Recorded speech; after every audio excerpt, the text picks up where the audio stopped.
BJP विधायक दल की बैठक होने वाली है। 2022 में विधानसभा चुनाव उत्तराखंड में होना है। ऐसे में महज 4 महीने पहले ही तीरथ सिंह रावत को मुख्यमंत्री पद पर विराजमान किया था, लेकिन सिर्फ 4 महीने बाद उन्होंने अपने पद से इस्तीफा दे दिया है। दरअसल जानकारी मिल रही है कि उत्तराखंड के पर्यवेक्षक नरेंद्र सिंह तोमर और डी पुरंदेश्वरी देहरादून के लिए रवाना हुए हैं। तीरथ सिंह रावत ने पत्र में कहा है, एक पत्र दिया गया है तीरथ सिंह रावत की तरफ से, इस्तीफे की पेशकश पहले उनकी तरफ से की गई। उस पत्र में उनकी तरफ से लिखा गया संवैधानिक संकट पैदा होना बताया गया था और इसके बाद रात करीब 11:15 बजे वो राज्यपाल से मिले और उनको इस्तीफा उन्होंने अपना सौंप दिया है। तो बड़ी जानकारी आपको दे रही है। फिलहाल आज 3 बजे विधायक दल की बैठक होने वाली है। दरअसल बीजेपी की अगर बात करें तो 10 साल की सत्ता और 6 सीएम अब तक बीजेपी दे चुके हैं।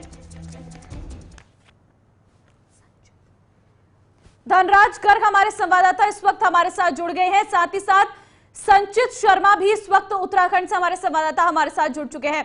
धनराज, तीरथ सिंह रावत ने अपने पद से इस्तीफा दे दिया है। 3 बजे विधायक दल की बैठक होने वाली है बीजेपी की, क्या जानकारी? मुख्यमंत्री तीरथ दे दिया है, राज्यपाल को उन्होंने अपना इस्तीफा सौंपा है और साथ ही अब जो है 3 बजे विधानमंडल की बैठक होनी है जिसमें भी सभी विधायक मौजूद रहेंगे और अगले मुख्यमंत्री का इंतजार सबको है कि अगला मुख्यमंत्री आखिर होगा कौन। अब उसमें उस बैठक में तय किया जाएगा कि आखिर उस बैठक में किसको मुख्यमंत्री बनाया जाए। हालांकि ये कहा जा रहा है कि जो विधायक हैं 57 विधायक बताए जा रहे हैं, उन्हीं में से विधायक दल का नेता चुना जाना है। अब 11 मुख्यमंत्री उत्तराखंड को मिलने जा रहा है। जी संचित, किन नामों पर जोर दिया जा रहा है? 10 साल की सत्ता, अब तक 6 मुख्यमंत्री बीजेपी बदल चुकी है और अब 7वां मुख्यमंत्री बनना है। मैं आपको बता दूं कि बीजेपी लगातार स्टेट का चेहरा 10 साल में 6 मुख्यमंत्री दे चुकी है और उसके बाद जो कुछ दिन पहले फैसला लेने के बाद तीरथ सिंह रावत, हालांकि अभी जनता उससे संतोष कर ही रही थी कि जनता के सामने एक और चेहरा नया सीएम का आने वाला है। सबसे पहली बात ये होगी कि भाजपा को कोई ऐसा चेहरा लाना पड़ेगा जो जनता के सामने में बिठा पाए, जो जनता के साथ एक जनता के बीच जा पाए, जनता को भरोसा दिला पाए कि उनकी सरकार मुख्यमंत्री के चेहरे नहीं बल्कि सरकार अपने कामों से आगे जाएगी। साथ ही साथ अगर आप इस तरीके से सवाल पूछा कि मुख्यमंत्री का चेहरा कौन होगा, तो इस समय जो दौर की बात करें, इस समय धन सिंह रावत, सतपाल महाराज का नाम आगे चल रहा है। लेकिन जिस तरीके से देखा जाए, फिलहाल अभी ये देखने वाली बात होगी कि मुख्यमंत्री किसको बनाया जाता है। हालांकि जिस तरीके से कल तीरथ सिंह रावत प्रेस कॉन्फ्रेंस तो उससे यही लगता है कि जिस तरीके से भाजपा में अब कांग्रेस की तरह गुटबाजी शुरू हो गई है, उससे कहीं ना कहीं भाजपा को आने वाले समय में नुकसान पहुंचेगा। बिल्कुल, आप बने रहिए हमारे साथ। संचित, धनराज हमारे साथ लगातार बने हुए हैं। धनराज, अगर बात करें तीरथ सिंह रावत के इस्तीफे की, तो पत्र सौंपा गया, उसमें संवैधानिक पद का हवाला दिया गया है। क्या वजह यही है अपने पद से इस्तीफा देने की? और अगर ऐसा होना था, जब पहले से ही बीजेपी को पता था कि उपचुनाव नहीं हो पाएगा क्योंकि समय कम बचा हुआ है, तो ऐसे में तीरथ सिंह रावत को आखिर इतने कम समय के लिए मुख्यमंत्री क्यों बनाया गया?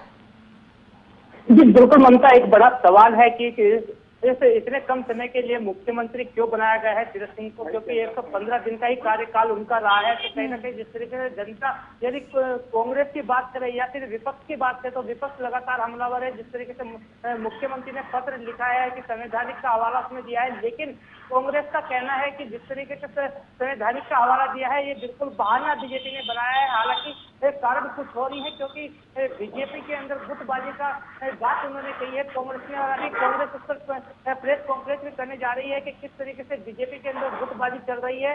आखिर अब देखने वाली बात होगी कि जो मुख्यमंत्री का चेहरा होगा, क्या वो उत्तराखंड से होगा या फिर सरकार में जो केंद्र की सरकार है वो किसको मुख्यमंत्री का चेहरा यहाँ पर घोषित करती है। जी बिल्कुल संचित, 2022 में विधानसभा चुनाव होने हैं उत्तराखंड में। उससे पहले इस तरीके से पार्टी में लगातार मुख्यमंत्रियों के चेहरे बदलने आगे बीजेपी के लिए कितनी मुश्किल रहा है?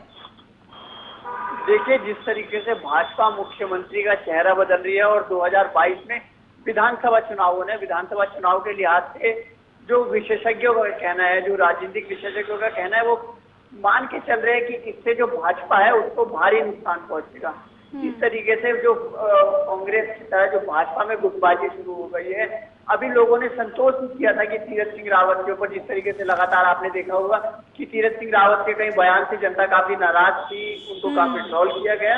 इसको देखने के बाद अभी तीरथ सिंह रावत संभले ही थे कि उनको मुख्यमंत्री पद से इस्तीफा देना पड़ा। मुख्यमंत्री पद से इस्तीफा देने के बाद जो अभी भाजपा के सामने जो सबसे बड़ी चुनौती है वो ये है कि जो 2022 का चुनाव है उसमें मुख्यमंत्री के चेहरे पे चुनाव लड़ा जाएगा, तीरथ सिंह रावत के चेहरे पे या त्रिवेंद्र सिंह रावत के चेहरे पे।